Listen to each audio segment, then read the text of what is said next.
Nepotism derives from the Latin word for nephew, which is nipote. Nepotisme refers to the practice in the Renaissance period when popes, who supposedly didn't have sons of their own, appointed their nephews to positions of power within the Catholic Church. Nepotism की शुरुआत family को इन privileged positions पे appoint करने से हुई थी, पर over time relatives और फ्रेंड्स भी इससे बेनिफिट करने लगे। इंडिया में नेपोटिज्म की डेफिनेशन एक अलग ही तरीके से प्रेवलेंट है, जिसे इस एपिसोड में डिस्कस किया जाएगा। साथ ही साथ मैं ये बताने की कोशिश करूंगा कि ज्यादातर लोगों को नेपोटिज्म से नहीं बल्कि किसी और चीज से इशू है, जिसे वो नेपोटिज्म से कंफ्यूज कर रहे हैं।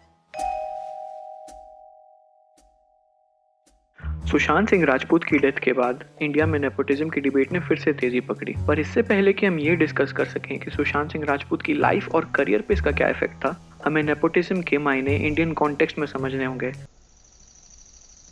अरे जल्दी बताओ आगे क्या हुआ? जल्दी में ही गलती होता है, ठीक से बताने दो। इस वजह से वीडियो थोड़ी लंबी भी है, but trust me, it's going to be worth it. Nepotism isn't limited to Bollywood in India. It is present in all aspects of our life and is deeply embedded in our culture itself. किसी भी किस्म का change हमें बॉलीवुड में तभी देखने को मिलेगा जब वो सोसाइटी से भी रिमूव हो जाए, पर इसका मतलब ये नहीं है कि हम नेपोटिज्म के बैड इफेक्ट्स को कम नहीं कर सकते। इंडिया में नेपोटिज्म पॉलिटिक्स से लेके बॉलीवुड तक और जॉब से लेके क्रिकेट तक हर जगह वाइड स्प्रेड है। आपने ये देखा ही होगा कि ये बहुत कॉमन है कि प्रॉपर्टीज या फैमिली बिजनेस अक्सर नेक्स्ट जनरेशन को पास ऑन कर दी जाती हैं। इसके एग्जाम्पल आपने पर्सनल और नेशनल लेवल दोनों पर ही देखे होंगे। हमने देखा होगा इंजीनियर के बेटे बेटियों से एक्सपेक्ट किया जाता है कि वो भी इंजीनियर बने। ये ट्रेंड हम हर ऑक्यूपेशन में देखते हैं, तो इसी का नेचुरल एक्सटेंशन हमें बॉलीवुड में भी देखने को मिलता है। बॉलीवुड में ऐसा नेसेसरी नहीं है कि नेपोटिज्म के एलिगेशन सिर्फ फैमिली में पास ऑन हुए बेनिफिट्स पर लगाए जाएं। इनफैक्ट पिछले कुछ दिनों से जनता का आउटरीच बहुत ही स्पेसिफिक लोगों पे फोकस रहा है जो एक फैमिली के नहीं थे। बॉलीवुड के कॉन्टेक्स्ट में हम ये कह सकते हैं कि हर वो पोजीशन जो किसी भी फैमिली मेंबर, फ्रेंड, एसोसिएट या कलीग को दी जाती है, एक सिस्टम ऑफ सिलेक्शन को बाईपास करके, जो शायद बिना नेटवर्किंग के पॉसिबल नहीं हो पाता, तो इसे हम नेपोटिज्म कह सकते हैं।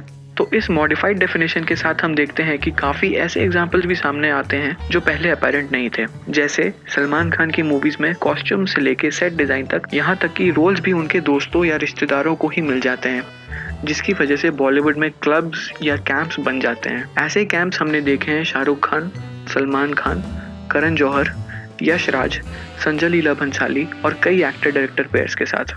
यह कहना गलत नहीं होगा कि टॉप लेवल के एक्टर्स और डायरेक्टर्स जिनका इन्फ्लुएंस हो, वो अपने फेवरेट एक्टर्स, कोरियोग्राफर्स और टेक्नीशियंस के साथ ही काम करना चाहते हैं, बिकॉज फिल्म मेकिंग एक कोलैबोरेटिव प्रोसेस है। तो working with those people who know your style of working is preferable mentally and it also saves time and is more efficient. एक डायरेक्टर को थाउजेंड्स एंड थाउजेंड्स के auditions नहीं लेने पड़ते जब उन्हें पता हो कि वो किसी नोन एक्टर को एक कॉल लगा करके स्क्रिप्ट रीडिंग के लिए मिल सकते हैं और साइन कर सकते हैं। इससे ऑडिशनिंग कॉस्ट भी सेव होते हैं। ऑल्दो ये एक कन्वीनियंट तरीका है रोल्स को फिल करने का, पर इसका मतलब ये भी है कि इसका असर उन लोगों पर पड़ता है जो शायद उस फील्ड में बेटर परफॉर्म कर पाते और जिन्हें अब चांस ही नहीं मिला। जैसा कि हम टाइगर श्रॉफ और विद्युत जामवाल के केस में देख सकते हैं, 2014 से लेकर अब तक जितनी भी मार्शल आर्ट्स बेस्ड फिल्में बनी हैं, उनमें से ज्यादातर में टाइगर श्रॉफ ने काम किया है, ना कि विद्युत जामवाल ने।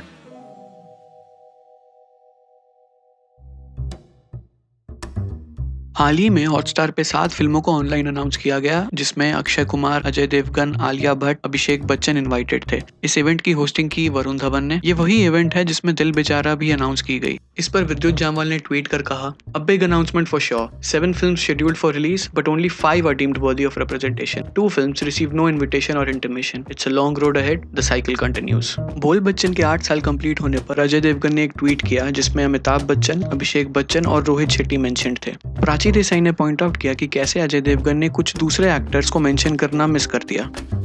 ये 2 रीसेंट इंसिडेंट्स हैं जो हमें बताते हैं कि बॉलीवुड में एक आर्टिफिशियल डिवाइड तो जरूर है, जिसमें कुछ एक्टर्स को टॉप टियर या ए लिस्टर्स कहा जाता है और कुछ उस क्लासिफिकेशन से बाहर होते हैं। अमित साध ने एक इंटरव्यू में कहा कि कैसे उन्हें मल्टीपल टेक्स नहीं मिलते अपने परफॉर्मेंसेस के लिए, जबकि बड़े स्टार्स को ये प्रिविलेज अवेलेबल होती है। उनका ये भी कहना है कि इंडस्ट्री में पहले जैसे एक्टर्स को ग्रूम करने के इंसेंटिव्स नहीं है, बल्कि अब इंडस्ट्री में रेडीमेड एक्टर्स को ढूंढा जाता है। इंडस्ट्री एक्टिवली कुछ एक्टर्स की बैकग्राउंड इमेज और ब्रांड मार्केटिंग पे काम करती है। काय पोचे के बाद उन्हें काम नहीं मिला। जबकि सुशांत की दूसरी फिल्म एज अ लीड उसी साल आ गई थी। ऐसा इसलिए हुआ कि काय पो चे की प्रेजेंटेशन ऐसी थी कि सुशांत सूडो लीड रोल में थे और ऑडियंस ने सबसे ज्यादा उन्हीं के काम को अप्रिशिएट किया था। नेचुरली ऑडियंस को अब उनसे एक्सपेक्टेशंस थी और इस वजह से उन्हें अपने बाकी को एक्टर्स के कंपैरिजन में ज्यादा और बड़ी फिल्में मिली। इससे ये पता चलता है कि कौन से एक्टर्स स्केल करेंगे और कौन से नहीं, ये मेजॉरिटी ऑडियंस डिसाइड करती है। ऑडियंस की एक्सपेक्टेशंस और एंटिसिपेशंस जिस एक्टर से ज्यादा होती हैं, उस एक्टर की डिमांड हम कहते हैं इंडस्ट्री में ज्यादा है और इन टर्न उसकी वैल्यू ज्यादा होती है। यही रीजन है कि बच्चन फैमिली के कोविड पॉजिटिव होने की खबर को जगदीप साहब जैसे लेजेंडरी कॉमेडियन की डेथ की न्यूज से ज्यादा कवरेज मिलती है। हमने आसपास देखा ही होगा कि हम काफी इंटरेस्टेड रहते हैं कि दूसरों की लाइफ में क्या चल रहा है, किसे कितने मार्क्स आए, किसकी जॉब कहाँ लगी, किसे प्रमोशन मिला या किसकी किससे लड़ाई हुई। इंडिया में जहाँ फैंडम्स का कल्चर मौजूद है, स्टार्स को भगवान की तरह पूजा जाता है, जहाँ ऑडियंस एक्टर्स की लाइफ से बहुत इमोशनली कनेक्टेड हैं और एक्टर्स हमारी लाइफ का बहुत बड़ा पार्ट है। ऐसे में ऑब्वियस है कि हम स्टार्स और उनके स्टार किड्स की लाइफ में काफी इंटरेस्टेड रहते हैं और उनकी डिमांड मीडिया सर्कल्स में बढ़ जाती है। मीडिया पोर्टल्स उन्हें कवर करना शुरू कर देते हैं। तैमूर अली खान की एक पिक की प्राइस 1,500 रुपए है। अपनी ऑटोबायोग्राफी एन अनसूटेबल बॉय में करण जौहर ने लिखा है, it's all about brand building and when it comes to building a brand, no one is better than Karan Johar. He knows what the audience wants and delivers. He hypes up star kids for years even before they are launched. As audience, we tend to forget that whatever we read on Facebook, on Twitter or watch on TV requires planning and strategy behind the scenes to reach the stage where it can be consumed by us. PR agencies are hired for this exact same reason. There is an off-screen image that needs to be maintained to be relevant in the industry. इस image को create किया जाता है through Instagram and news items. Psychologically इसका impact ये होता है कि unsuspecting audiences जब एक ही चेहरे और नाम को बार बार देखते हैं, they feel कि somehow वो चेहरे important और relevant होंगे. Gym looks, airport looks, rumors, affairs के थ्रू एक इमेज को सॉलिडिफाई किया जाता है. I mean, Janhvi Kapoor's pink water bottle has a fan page of its own. Just think about how bizarre this is. There is some very unusual content on the internet, but the sad part is that there is an audience for this content, and maybe even the reason why such content exists. उसी book में करण जौहर ने ये कहा है कि we do get requests from PR to feature some newer actors, but I say no. There's a bit of prestige attached to being on Coffee With. The fact that newer actors consider being interviewed by Rajiv Masand or Anupama Chopra or being on Coffee with Karan a big deal tells us a lot about the artificial divide that is present in the industry. As sad as it may seem, Coffee with Karan actually represents a sort of upper echelon of the industry, which makes Ananya's statement easier to understand beyond the surface meaning. Chunky Pandey never belonged to the upper echelons, but Ananya is starting from the upper echelons just because the audience was eager to see her. There is a struggle inside of Bollywood as well to survive, which makes you think how hard it must be to come from outside and make a mark. Difference यही है कि जहाँ हमारे सपने पूरे होते हैं वहाँ इनका स्ट्रगल शुरू होता है. प्रोड्यूसर्स और डायरेक्टर्स के लिए नेपोटिज्म के क्या एडवांटेजेस हैं, ये हम डिस्कस कर चुके हैं. पर एक इंपॉर्टेंट एस्पेक्ट जो अक्सर लोग मिस कर देते हैं वो है एक्टर के एडवांटेजेस, जैसे कि growing up in an industry and around film sets and with friends and family in the business. इस एक्सपोजर से उन स्टार किड्स को एक प्रिविलेज्ड अपब्रिंगिंग मिलती है, जिससे उनकी affinity to become a good actor increases dramatically. Coupled with an interest, एक स्टार किड उन प्लेटफॉर्म्स को एक्सेस कर सकता है ट्रेनिंग या एक्सपोजर के लिए जो आउटसाइडर्स को अवेलेबल नहीं होती. इस प्रिविलेज का फायदा जरूर उठाया जाना चाहिए क्योंकि ये ओवरऑल इंडिया में परफॉर्मिंग आर्ट्स के डेवलपमेंट में मदद करेगा. But at the same time ये इंश्योर करने की जरूरत है कि हर उस इंसान को जिसके पास इस प्रिविलेज का एक्सेस नहीं है, उसे भी इक्वल अपॉर्चुनिटीज मिले. सुशांत ने मल्टीपल इंटरव्यूज में कहा है कि उन्हें कुछ खास नुकसान नहीं हुआ नेपोटिज्म की वजह से. वो खुद को एक सेल्फिश एक्टर कहते थे और जिस तरह के रोल्स वो करना चाहते थे वो उन्होंने किए हैं. अब कुछ फिल्म्स जैसे शेखर कपूर और YRF की पानी और चंदा मामा दूर के जैसे फिल्म्स प्री प्रोडक्शन स्टेज पे ही शेल्व हो गई थी, पर ये नेपोटिज्म की वजह से नहीं था. ये भी रूमर फैली थी कि उन्हें 7 फिल्मों से हाथ धोना पड़ा, जो कंफर्म न्यूज तो नहीं है, पर अगर ये सच है भी तो ऐसा होना बॉलीवुड में अनकॉमन भी नहीं है. इस इन्फॉर्मेशन को आउट ऑफ कॉन्टेक्स्ट प्रेजेंट करने की वजह से लोगों ने इसके इफेक्ट को ओवर एस्टिमेट कर लिया. इसके पीछे की साइकोलॉजी ये है कि हमें इंडस्ट्री के अंदर के वर्किंग्स के बारे में नहीं पता होता, और जब हमें कोई इन्फॉर्मेशन मिलती है ऐसी चीज के बारे में जिसकी हमें नॉलेज ना हो, हम उसे बिलीव कर लेते हैं. हमारा ब्रेन किसी भी किस्म के नॉलेज गैप को कंटिन्यूअसली फिल करने की कोशिश में लगा रहता है. एंट्री बैरियर ब्रेक करके बॉलीवुड में एंटर कर जाने के बाद हर एक्टर को कई फिल्में ऑफर होती हैं. स्टैंडिंग ऑफर्स का एवरेज देखें तो हर एक्टर अपनी नेक्स्ट फिल्म 10 से 15 फिल्म रिजेक्ट करने के बाद ही सेलेक्ट सेलेक्ट करता है। कई बार मिड प्रोडक्शन कास्ट चेंज हो जाती है या फिल्म ही ऑल टुगेदर शेल्व हो जाती है। ऐसा हमने शुद्धि से लेकर राकेश शर्मा बायोपिक के साथ भी देखा है। सुशांत ने खुद कई इंटरव्यूज में कहा है कि उन्हें कंप्लेन करने की कोई जरूरत नहीं थी क्योंकि उन्हें अपनी पसंद की मूवीज करने का मौका मिला था। पर इसका मतलब ये नहीं है कि नेपोटिज्म एग्जिस्ट नहीं करता या उसका कोई इफेक्ट नहीं है।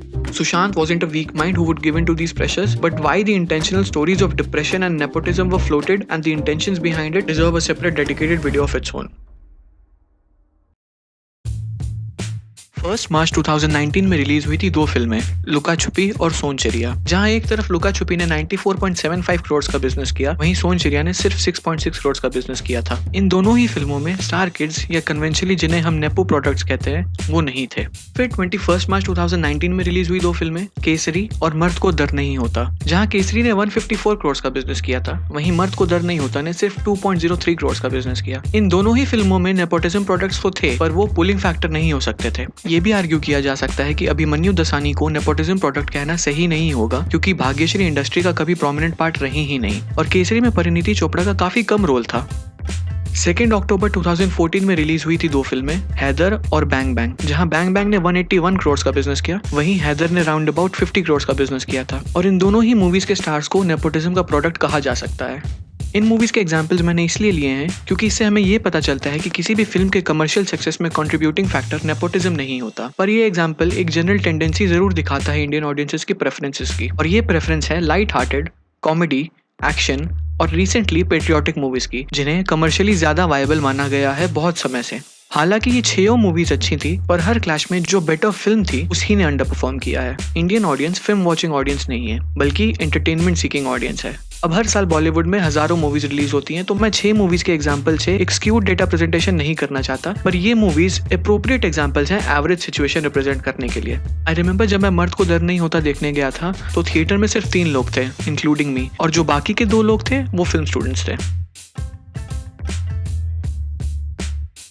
पिछले सेक्शन में हमने देखा कि फिल्म्स और एक्टर्स का एक्सेप्टेंस ऑडियंसेस के हाथ में होता है। ऑडियंस ही डिसाइड करती है कौन सस्टेन कर पाएगा और कौन नहीं, जिससे हम अपनी डिस्कशन को कंक्लूड करने के पॉइंट पर पहुंच चुके हैं। नेपोटिज्म कभी रियल विलन था ही नहीं। Nepotism is a consequence of a system that we live in. The real issue then is people with power and influence using that power to ensure who deserves a chance and who doesn't. इसके सबसे बड़े examples हैं विद्युत जामवाल और tiger Shroff. दोनों एक ही specific नीश को belong करते हैं and they both are capable of giving the same product to the consumers. तो ऐसे सिचुएशंस में the one with industry backing wins and the other loses out on big projects. Even though Vidyut Jamwal is working from before Tiger was launched, because of the presentation of Tiger's debut movie and maintaining a public image thereafter, it is more or less ensured that Tiger has become a more household name, and that is where the system is unfair. Martial arts और high octane action genre में Tiger Shroff की monopoly है, और ये किसी के लिए अच्छा नहीं होता, ना ऑडियंस के लिए और ना आर्ट के लिए।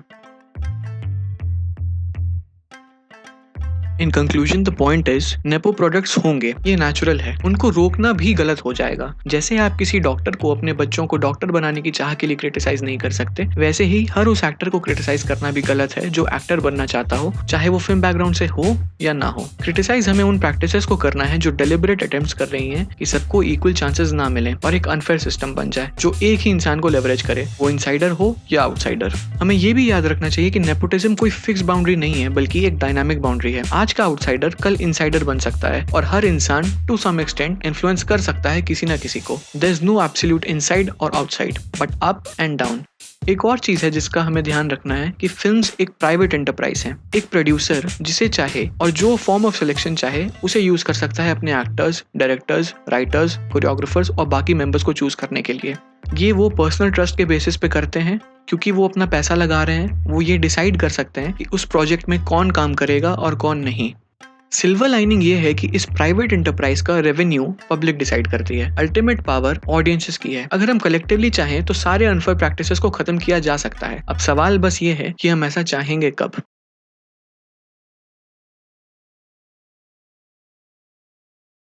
If you liked the video, give it an upvote and please don't forget to share it with your friends and family so that more and more people can be introduced to these aspects of the industry. Subscribe to the channel and hit the bell icon to get notified when the next episode drops. Write down your thoughts in the comments below and I'll be back with the next episode very soon. Until then, stay conscious.